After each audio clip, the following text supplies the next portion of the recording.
है कि चालाक होने में और बुद्धिमान होने में काफी फर्क होता है।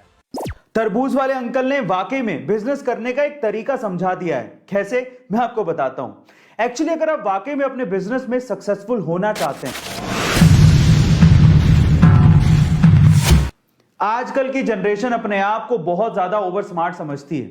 उन्हें ऐसा लगता है कि उनसे ज्यादा समझदार तो कोई पैदा ही नहीं हुआ और वो चाहें तो किसी को भी पानी पिला सकते हैं। और ओल्ड जनरेशन वाले तो उनके सामने कुछ है ही नहीं।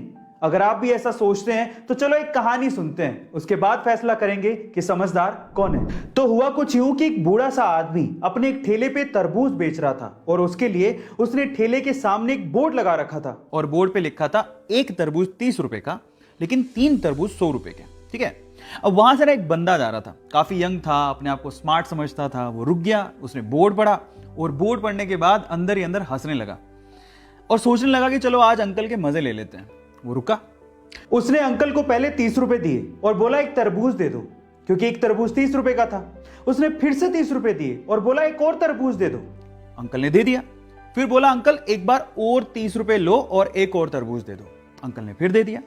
फिर हंसते हुए बोलता है अंकल देखो, मैंने आपसे 3 तरबूज 90 रुपए में खरीद लिए और आपने बोर्ड पे लिखा है 3 तरबूज 100 रुपए के। अंकल बिजनेस बिजनेस धंधा वंदा आपके बस की बात नहीं है, इसे बंद कर दो, घर जाओ। अब अंकल ने ना जो उसके बाद जवाब दिया वो बहुत मजेदार है, मुझे बड़ा मजा आया सुन के। अंकल मंद मंद मुस्कुराते हुए बोला, बेटा आजकल के बच्चे बड़े स्मार्ट हैं। वो चाहें तो एक तरबूज खरीदने आए थे, वो एक तरबूज खरीद के निकल सकते हैं या फिर सीधे भी निकल सकते हैं, लेकिन मुझे बिजनेस सिखाने के लिए और मुझे अनपढ़ साबित करने के लिए वो मुझसे 3-3 तरबूज खरीदते हैं। तरबूज वाले अंकल ने वाकई में बिजनेस करने का एक तरीका समझा दिया है। कैसे, मैं आपको बताता हूं। एक्चुअली अगर आप वाकई में अपने बिजनेस में सक्सेसफुल होना चाहते हैं और अगर आप ये चाहते हैं कि आपके कस्टमर आपसे लॉयल रहें, आपकी शॉप पर बार बार आते रहें और कहीं ना जाएं, तो एक चीज आप अपने दिमाग में डाल लीजिए। हमेशा आप कोशिश करिए कि आपका कस्टमर दिमाग में ये सोचे कि उसे माल सस्ते में मिला है और वो जीत गया है और आपने उससे ज्यादा मुनाफा नहीं कमाया है।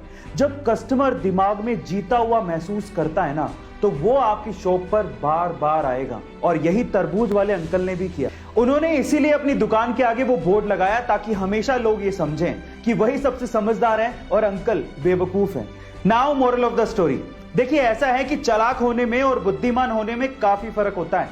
चालाक इंसान को ये अहंकार हो सकता है कि वो बुद्धिमान है, लेकिन एक्चुअली वो बुद्धिमान होता नहीं है, क्योंकि वही अहंकार उसकी बुद्धि को भ्रष्ट कर देता है। एक बात याद रखिएगा, भले आज आप लोग न्यू जनरेशन में आते हो, लेकिन एक दिन आप भी ओल्ड जनरेशन हो जाओगे और नई जनरेशन आएगी। इसलिए be careful about your smartness. हाँ।